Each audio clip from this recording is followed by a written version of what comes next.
I am so excited for today's conversation, y'all. So many of us live fragmented in terms of how we feel and how we think, where we show up professionally, where we show up personally in home or at work. And today we're really diving into how to stop compartmentalizing our lives and how to be consistent across the board. What does authenticity mean and look like in every single sector of our life? And I am so thrilled to be joined here by Ahana Banerjee. Thank you so much for joining. You are the founder and CEO of Clear, which is a Y Combinator-backed beauty tech startup, which is so incredibly impressive because not just have you founded this company, Ahana, but you actually have won and secured, I guess is more so the right way to say it, but Forbes 30 under 30 and the Sunday Times Young Power list of 2024, which is just so impressive. You're the youngest female technology founder on both lists. So thank you for being here with us today. And also, wow. Thank you, Christene. No, I'm really, really excited to have this conversation. So thank you for having me.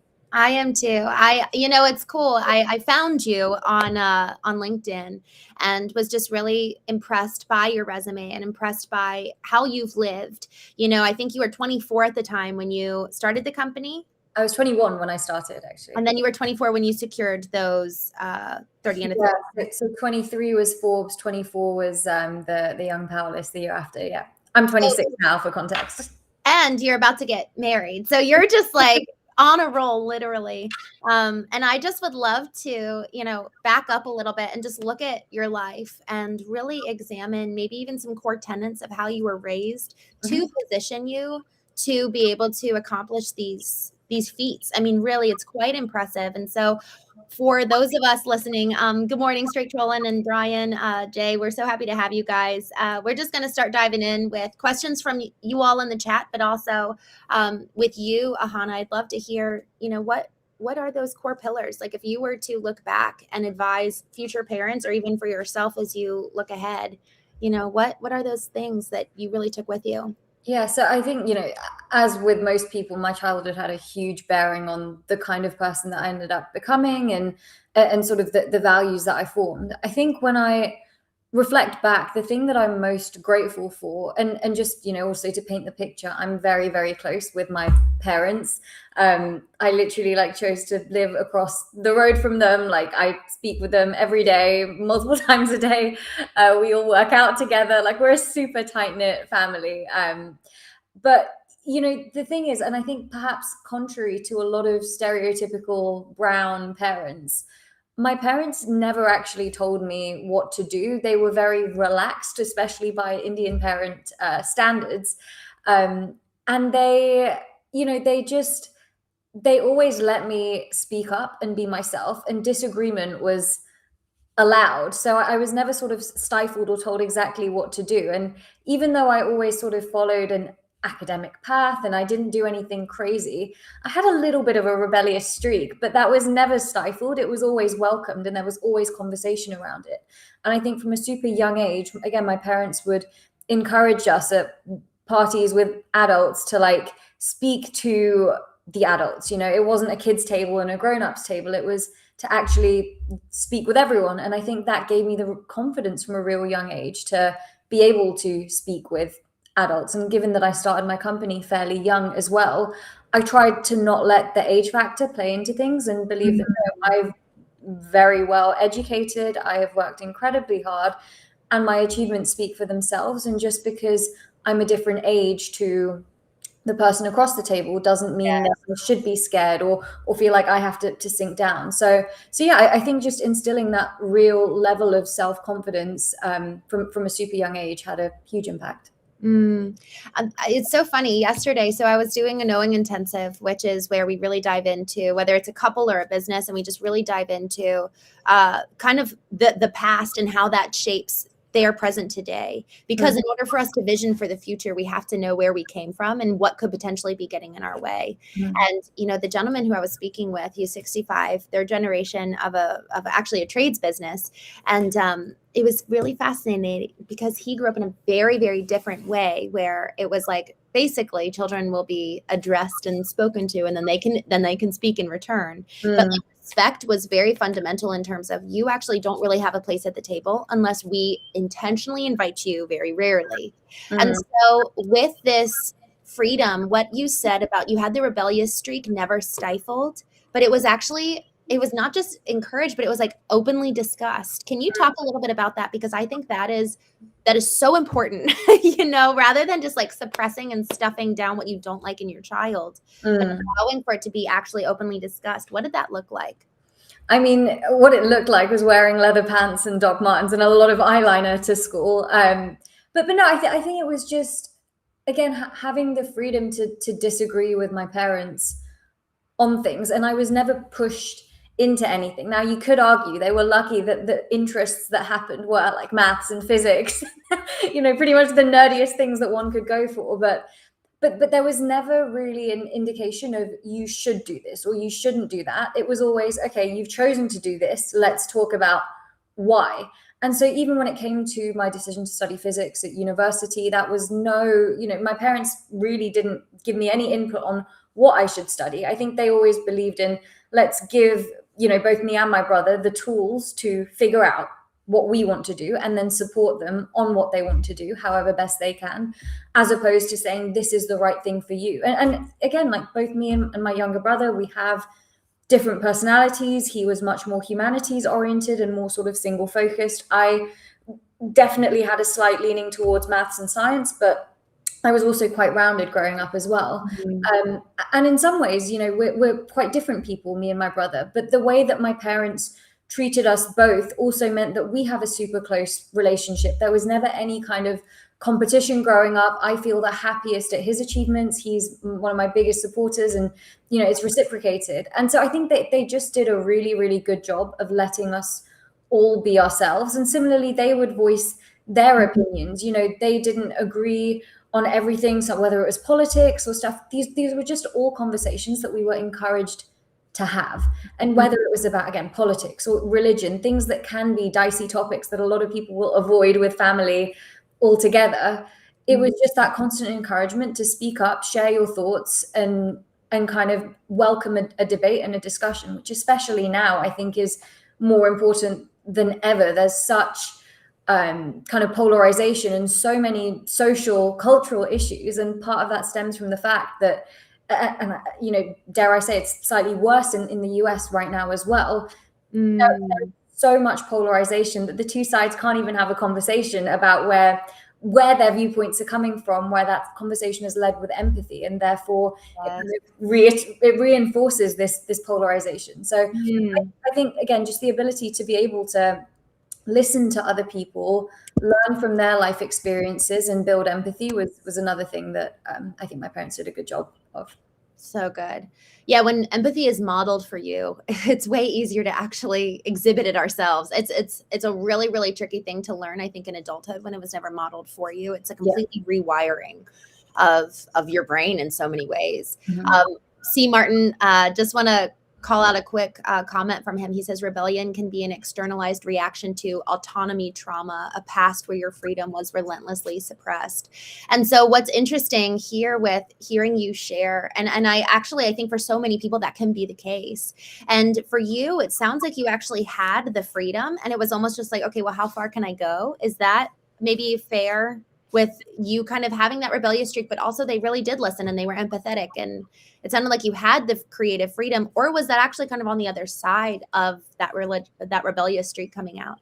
So look, I don't think I ever did anything majorly rebellious, especially not in the way that you might expect a teenager to rebel. So I was never into like, and I'm not saying this for the sake of making a politically correct interview, but I didn't drink. I still don't drink. Like, I've never done drugs. Like, that wasn't the kind of thing that I was interested in. It was more just thinking for myself. And in some ways, actually, the school I went to, now in hindsight, I see a lot more of the positives. But at the time, I felt that a lot of things were prescribed, and, there's teachers telling you to do things a certain way, and I'd get dress coded. And it's like, I'm here to study. What I wear should not matter. And rather than my parents kind of agreeing and pushing it down, it's like, if you want to fight for what you're wearing or whatever, you can do that, right? Like, we don't think this has an impact. And I think it was just more that I would really question things. And I saw that in my mum, to be honest, when she was growing up, and still very much now into adulthood, she's never been afraid to voice her opinions, even if it's contrary to what her family are saying or the people people around her. And so, Wow. yeah, I think I had that modeled for me. I never did anything crazy. I've always been quite a responsible person. Yeah. But as far as just questioning the status quo and like, why Mhm. are we doing this? And that continued through at university where, you know, everyone is going for these graduate schemes, applying for investment banks and software companies. And I did the same initially just to find out like, you know, what is this world and what can I learn? And then it got to the point where I'm asking myself, like, I have this amazing education. I want to have some kind of impact in this world. Is this really the best way for me to do it? And for some people it is, but for some people it isn't. And I think in the way that I've ended up pursuing entrepreneurship, you kind of by definition have to forge your own path and figure a lot of things out. Right. Having that, maybe rebellious isn't even the right way to frame it, but just that nature of constantly questioning and asking, why am I doing this? And like, what is this all for? Mhm. Is actually what led me down this path and again, shaped the person I am today. I'm so grateful, even just to better define rebellious, because I completely agree with you. You know, that aspect of speaking up and asking questions, I find from my own personal experience that often that is actually the result of actually feeling safe in a relationship. So really it was predicated in the safety and the environment of empathy of your parents listening and giving you almost creative freedom, you know, intellectual freedom to ask those questions. And then that translated into kind of a budding and blossoming of being able to do that, and expansion of thinking into university, and thus being able to create these businesses. Because for so many of us who have that almost creative thinking suppressed and squelched out of us as a child, where it's not safe to do that, it's really hard to be creative, because it is creative thinking to ask questions and to challenge the status quo and just wonder. And there's a difference when it's rooted in rebellion, like I just hate the world, versus truly being curious. You know, I spoke with probably two of the most successful people I've ever spoken to, and both of them said curiosity had to be a core tenet of them as entrepreneurs. Asking the questions and just but coming from a place of wonder rather than a place of judgment. Because once judgment comes in, we're almost already pre-assigning an outcome rather than truly being kind of hands open and really wondering what could be bigger or greater or far much more than just what we see here. So I'm curious if that aspect of curiosity has been something in your life that you really hold on to. Definitely. Again, even just my earliest days of school, whether it was the subject at school or even just the friends that I made, I was always just curious about how other people were raised, what their interests were. And I always had a very wide range of interests myself. And that kind of led to having different friend groups. And that led to just developing, I think, more curiosity about different groups of people. I was quite musical. Like I had a rock band all through high school and uni. And that was very much like one friend group. Then I had my more academic friends, and would all study together. Then I had like my sporty friends, and we'd like gym together, and you know, all these different kind of sides to myself. And then I think that was further exacerbated when I moved abroad. I moved from the UK to India when I was 14, and then from India to Singapore when I was 16. And in both India and Singapore, I went to international schools. I mentioned to you before, in India, I was at an American school, and suddenly most of my peers, all my teachers were Americans, and most of my classmates were from the US, but also from other countries around the world. And then in Singapore, again, it was a very, very diverse international community. And I almost couldn't believe that as a teenager, I got to learn from people with such different backgrounds and different life experiences, because I think it shapes you as a person, the more that you can learn from other people and about their experiences. So no, I think I've always been massively curious. And that was both in like sort of a culture and development perspective, but also academically, again, which is why I ended up pursuing the subject I did. I think physics answers the questions to some of these most fundamental questions about like, how does the world work on the most fundamental level? And that's what I loved about it as a subject, is it explains things in a way that nothing else can, like through the language of mathematics, which transcends any language. You know, we're just able to describe nature on such a fundamental level. And it's that pursuit of curiosity. And actually for a long time, the career that I thought I wanted to pursue was academia, which is really just learning for the sake of learning. And I think all of that stems from curiosity. And it lends to this conversation today around compartmentalization, because it's not just compartmentalizing our own lives and kind of existing in quadrants of our own interworld, but also looking at the outer world, which is compartmentalizing. Like, oh, well, this is the way I'm looking at the world, through boxes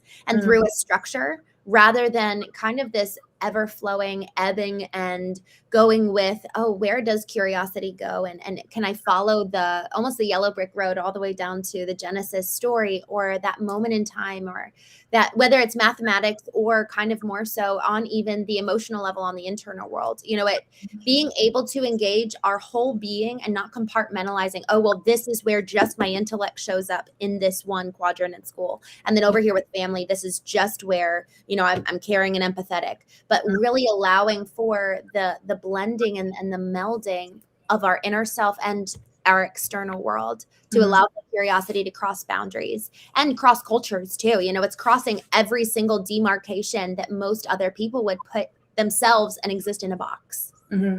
Yeah, I think it's super important to show up as your whole self to whatever you do, because ultimately who you are, the values you carry, and whatever mission you're on in life stays the same, and it's all part of our lives. I've always had a bit of a problem with, saying that like my free time is my free time, my work time is my work time. And I'm very lucky that I have a job that I absolutely love. And I can totally appreciate if it weren't that way. Maybe I would want to live for my weekends more. But I think in part because my work is quite all consuming. I have a very small team given the size of the company and kind of the things that we do.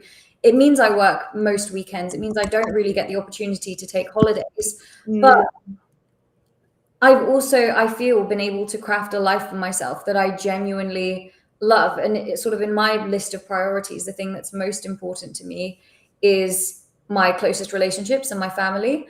The second is my health. And the third is my work and the impact that I have on this world. And it's not to say there's other things that aren't important to me. Sure, I love music and I like, gaming and hanging out with friends. But for me, it's sort of, these are my three core pillars, if you will. And as long as every single day I've lived true to these values, made time for my family, for my health, and for my work, that's actually what brings me joy. And in a way, it's the same version of me that shows up in all of these settings and even beyond. When I'm at the gym, it's the same kind of consistency, resilience, discipline that has allowed me to succeed in my career, that has allowed me to, perform at a certain level in that setting, or with running races and sport and things like that. It's the same underlying skills that I think have led to success and enjoyment in all these very decoupled phases or areas of my life. So good. And I want to repeat this for those of you who have joined and didn't hear this before. Ahana has been recognized in Forbes 30 under 30 and on the Sunday Times Young Power List 2024. And, you're coming from this place of, you have a platform. It's not just speaking from, this is what I think. It's actually, no, this is how I have lived and this has been proven. And it's allowing for you to really have legs to stand on when you come to, okay, these are my habits and this is how you get to success. So I'd love to actually dive into those habits and the discipline that you, is it routine? Is it, every Monday you do this certain type of schedule, or is it on a daily basis? You always kind of do the same thing? Yeah, so the nature of my work means that my work days aren't always the same. Sometimes I do things like this, which are not regular things as part of my work day. And there are some parts of my work day that are regular. For example, I've always blocked time to actually like write code and do my technical work, to do my admin, emails, all of that stuff as well. And then depending on the company priorities, certain things might take precedent. Whether, we're in a very deep product and tech phase, then I might need to spend more time on that. If I'm fundraising, I'm spending more time talking to investors. If we're focused on growth, it's about, marketing and sort of looking at things from that perspective. So in that sense, my day-to-day can vary tremendously. But I will always schedule everything. So what I do is every Sunday I have a two-hour calendar block called weekly planning. And I plan my whole week and I put everything in my calendar. And that actually includes like sleep. It includes like meal prep, it includes eating time, because the thing that I was guilty of in the first 2 years of building my company was all I did was work, and I massively neglected my health. I don't think I ever neglected my family, my partner, but certainly on the health front, I was not sleeping. I was not eating anything good for me. And it actually stemmed from a place of love. I love my job. I want to be able to do this for the long run. Yeah. As morbid as it sounds, I'm not going to be here for the long run if I keep living like this. So I have to take my health as seriously as I take my job. So what that looks for me now is I schedule my workouts. So I'll put them in my calendar. And then when Monday rolls around, I just kind of follow what's in my calendar, because everything is there. All my tasks are laid out. I've thought about what the company priorities are. And I've blocked time for kind of these other things that are important to me. And the main one for me is like health and fitness. So that's kind of like the two main things that are in my calendar. And then it is just a matter of being disciplined and sticking to what I said I would do. And in some ways it's great, because again, as a founder, there is so much sort of decision overload. Every small thing is a conscious decision that you have to make. And so in some ways, by front loading that and actually planning it out, when the week rolls around, you're not stuck in that decision paralysis of like, oh God, what do I do? Like there's so many different competing priorities. I've thought about it and it's all laid out. And then I follow that, and I stick to that routine, if that makes sense. So I'll always spend 2 hours planning, and then, do whatever I need to do that week. That's so good, especially on the decision overload front. If you are in the moment trying to make real-time decisions, but don't have that. And this is where it's interesting, it's not about being dogmatic, but it is about having the structure. So it's doing away with kind of the internal state of how we examine the world from a higher level, and probably more so even an existential level in terms of our pursuits, and having that curiosity through line coupled with the conjunction and discipline, having that structure in the day-to-day to really shape and inform, ensuring that we even have, another really successful entrepreneur came on here, and he was talking about, what did he call it? Effectively having blocks of time where whatever happens within those blocks of times can change, but you've got the structure in place so that at least that the time is set aside, it's honored, and then you can decide what happens within that container. It was a container of time. And I just really like thinking in terms of containers, but doing all of that at the beginning of the week. Or do you plan your whole month, or is it just week by week? I do it week by week on a Sunday. Yeah, I love that. And then to your point, then when it does come time to make a decision for the business, or make a decision relationally, like you getting married. And I think, did you say you're getting married? You got engaged in September. When is the wedding? In December. Yay. Oh, that's so happy. I'm so excited for you. So you've got decisions across almost every level of analysis that needs to be made.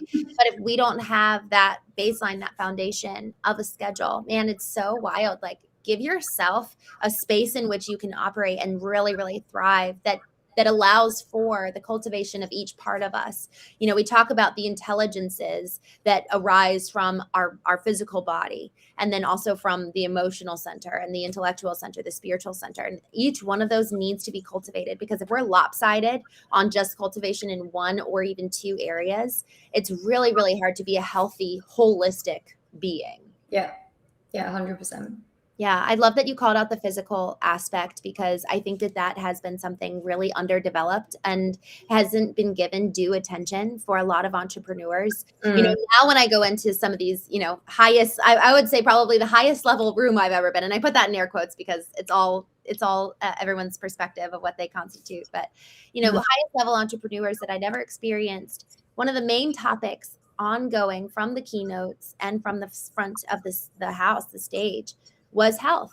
How are you all really tending to your physical being? And it's interesting that you're learning this in your early 20s versus being 45, 50 years old and really struggling and having to regain. You're able to build out a lifestyle now. So what would you say to those folks who frankly really do struggle with keeping their own word to themselves? Yeah, I think, again, you have to just zoom out and ask, what is all of this for? Like, what are you working so hard for? And, I hate to admit it, but for me, the whole sort of health wake-up call and subsequent prioritization, it stemmed from actually being concerned about my work. I just noticed my immune system was shot from basically not sleeping for 2 years, making me take time off work. And it actually was like, oh, what can I do to make myself more productive and get more work done? And I was like, well, getting a cold every month is rather inconvenient and time consuming. So what can I do to mitigate that? Oh, I probably like fix my sleep and like, you know, some of my eating habits and actually move so that I'm not sat on a, you know, in my chair for like 18 hours every day. And so I think it was just sort of, for me, that's where it stemmed from. And I was slightly ashamed to say that it was to increase my productivity and get better at my work and show up better at my work as well. But I think it's just, you know, we live one life, we have one body. What is like wealth or success without our health, right? Like a miserable life you must lead if you aren't able to do the basic things or function by yourself. And so I think it's just sort of, again, different things are different for different people. That goes without saying. Yeah. For me personally, I think having that like physical independence, and when I'm old, wanting to not be dependent on other people, and while I'm young, feeling confident and strong and like I can achieve things, is extremely important to me. And then it's just about taking the steps. So I never set a goal of I want to lose this much weight, or I want to, you know, run a marathon in this time. I mean, now those are the goals about they are more performance based. But when I started, it was just about being the kind of person that builds the right habits on a day-to-day basis. So I don't care if I like look a certain way or this, that, or the other. It was genuinely about, I just want to have done what was within my control, which is go to the gym today. And slowly by building these habits, and then it, you know, I'd always been quite an active child. I was a gymnast as a child, and then very much into sports throughout high school. That was a huge part of my identity that I actually kind of lost when I went to university, because I was so career focused and so academically focused as well. And so now I'm 5 years into my career, and I feel a lot more like myself in a way, where I still work incredibly hard, but I have these close relationships and I make time for my health and fitness. But it just started with that. It just started by taking it seriously, like I take my job, and showing up every day. And then the results came, the fitness came, the, you know, aesthetic physique changes came. But for me, it was never about that. And it's still not really about that, which is what keeps me going. I do it as my routine, in the same way that I would never not show up to work because I had a bad day the day before. Right. I can still show up to the gym, even if I'm tired, just because it's a thing that I do. It's part of who I am. So good. I'm curious, you know, as you're sharing this, you know, there's an aspect of staying real time in terms of kind of an ongoing analysis and audit of your life, so that you're not ever getting to the point where it's 10, 20 years down the road and you're like, oh crap.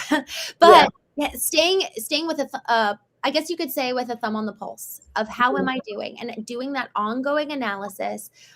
I frankly, I do it more so on a quarterly basis, where I really sit down and analyze my life, and I kind of live quarter by quarter. To your point about weekly schedules, I absolutely love that. I'm curious, you know, what's the balance of looking back versus looking ahead, and knowing like, okay, for example, you're going to be a wife soon, and then do you all want to have kids? Yeah. So those are like two major roles that are going to be coming into your life, where you've been living a certain way. How much are you looking ahead and saying, okay, this is who I want to be as a wife? Like these are my targets of success. You know, I think so much of my personal life, like I do with my business, where I'm setting my mission statement. What are my KPIs? You know, my key business indicators, performance indicators that dictate whether I'm on the right path or not.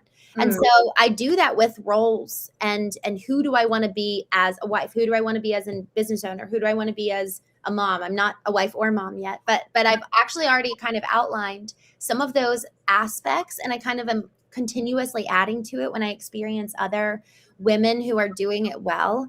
And same for men. You know, I'm talking with someone right now where his role of the father was pretty bad. You know, his dad left when he was 7 and just was completely absent. So you kind of have to create that role of like, I have to imagine, yes, I can use real life examples, but it's not like you're in the home with that person to really see what's going on behind closed doors. So how much is looking in the past, doing that self audit, and then also looking ahead and looking around as well, of who are those kind of beacons who are doing it well that I can model? Yeah, so I'd say I have probably a slight over tendency to look ahead. You know, I'm always thinking about the future and thinking about who do I want to be or what do I want to achieve. I kind of force myself on an annual basis to sit and like audit all of my life, as you said. When it comes to my company, that happens more frequently because that's kind of, I feel, the thing in my life that requires the most constant, you know, let's analyze, let's look at the numbers, the data, and let's see if we can do things differently. Whereas I don't think I develop as quickly on a personal basis. Like, you know, I still valued my health, my relationships, and my work last month, and that's not likely to change next month. But I think it's a really interesting question about sort of the role models, so to speak, because when I started my company, I really viewed success in isolation, and I'd see these individual figures or names, and I'd be like, you know, they've achieved such amazing things in their business, and that's what I want to be. And then again, not that I ended up knowing any of such people personally, but the more you read about their stories, and in particular their personal lives, this I know sounds terrible, but I'd ask myself the question in 20, 25, 30 years time, if I am doing what this person is doing, I have this career, but I also have everything else that comes with it, is that what I want? And 9 out of 10 times the answer was no, which was a really important lesson to me about what's actually important to me and what do I value. And what I learned from that is I do not value career success in isolation. And for me, family, for example, is really, really important, which is why, to my point earlier, I've never sacrificed my relationship with my partner or with my immediate family, and I never will, because that's always going to be the thing that is most important to me in this lifetime. I do think priorities change though as you age, as you experience different things. And so, you know, I'm sure that hopefully one day, like, I am lucky enough to have kids, and I'm sure the way I will approach life and what I will value may be different at that point to what it is now as someone who's not yet married and doesn't have a family of my own. And so I think it's important to have a strong support system, people around you that you can have these conversations with, people that can help you reflect, and then making sure that you give yourself the space and also kind of the grace to realize it's not only okay to change, it's inevitable that we are going to change as we navigate life and have new experiences. And so long as we're at peace with that, and that our values will change and what's important to us will vary as we go through different stages, I think is great. But no, I think I definitely tend to take more of the future mindset and the delayed gratification mindset. That most of my actions on a day-to-day basis are about being able to enjoy my life later on, but not at the cost of the things that are too important to me, like my family and my health and my work. Good. So really, I mean, at the end of the day, it's being so crystal clear about what you want and the targets that we're setting and what are the values today, because the values are effectively the guardrails guiding us towards that future dream. Exactly, because I think you can't predict the outcomes. And if you attach your success to the outcomes, you will never be happy, because the goalpost will always move, whether that's with business, you know, you'll achieve one milestone and then you need the next thing, right? You close a funding round, but then you have to find the perfect hire and achieve product targets. And then once you've achieved those, it's about raising the next round, and it's an ongoing cycle. So if you attach your happiness to those, you will never be happy. And I do think it's the same to an extent, even with relationships. You know, I met my partner on day one of university. I wasn't yet looking, but we found each other pretty quickly. We've been together more than 8 years at this point. And like, you know, I didn't really set goals of I want to be married by this age, I want to have kids by this age, because there's, you know, to a large extent, you can't predict these things, right? Like, life happens, and I would rather do it with the right person than like rush it with someone just for the sake of achieving a arbitrary goal that I'd set. But I focused on what's within my control. So how can I be a good partner? How can I show up to my work well? How can I show up for my own health? What's within my control? And whatever outcome happens, happens. That's not the thing that I can control. I can't control that end KPI, but I can take the actions that I know, you know, logically speaking, would get me there. So I can be nice. I can be a good partner. I can make time for my loved ones. That's the thing that I can control. Whether I get married, whether I have kids, that's the stuff that, like, it will happen if it will happen, and I hope it will happen. But again, I've made it a point in my life to try and detach my own happiness from these outcomes and just focus on a day-to-day basis. Am I living true to these values, and am I taking the actions of the kind of person that I am and that I aspire to continue to be? And if the answer is yes, then I sleep well at night. I love even just the simplicity of that final statement. Am I taking the actions of the person effectively that I want to be? Am I living in accordance with this ideal that I have? And so clarifying the ideal, who do I want to be? What do I feel called to do? How do I get there? Yes, but ultimately it's who do I want to be? Because that does shape. It's so funny. Just a little example on Saturday, to your point about physical health. I feel like this whole week I've been kind of waffling with my physical health. And Saturday I was like, I think I'm going to take a nap. And then I paused and then I was like, you know what? I actually don't want to be someone who takes a nap. And so I was like, okay, do I feel well enough to stay awake? Because then I had to take that into account, and I did. And so I stayed up and didn't take a nap on a Saturday, and I went and it was just a really, really peaceful afternoon. And so that question of, is this action in alignment with who I want to be? Yeah. Am I taking the action? That's so wise. And I'm so grateful that you kind of rounded it out with that at the end, because that is so important. And frankly, that's a really good soundbite for us to take on into today. Am I living in accordance, and is my action really in alignment with the person that I want to be? I woke up one morning a couple weeks ago where I just was laying in bed and I was like, if I was to write a play, how would the role of a happy person, how would they show up? Someone who's joyful, somebody who really is bringing life to those in their community, to their family. What do they think about? How do they behave? What actions, to your point, do they take? And so it really is in so many ways that we are authoring our own story. Every moment, every decision, we're creating legacy right here, right now. It's not at the end of our lives. When I turned 30, I wrote my eulogy, and it was so helpful to be so crystal clear about what do I want said about me at the end of my life. And now I need to use that as a mirror to be the audit for my life today. How much am I actually truly living in alignment now, and what needs to change so that I now get back on the trajectory so that those things can be said about me.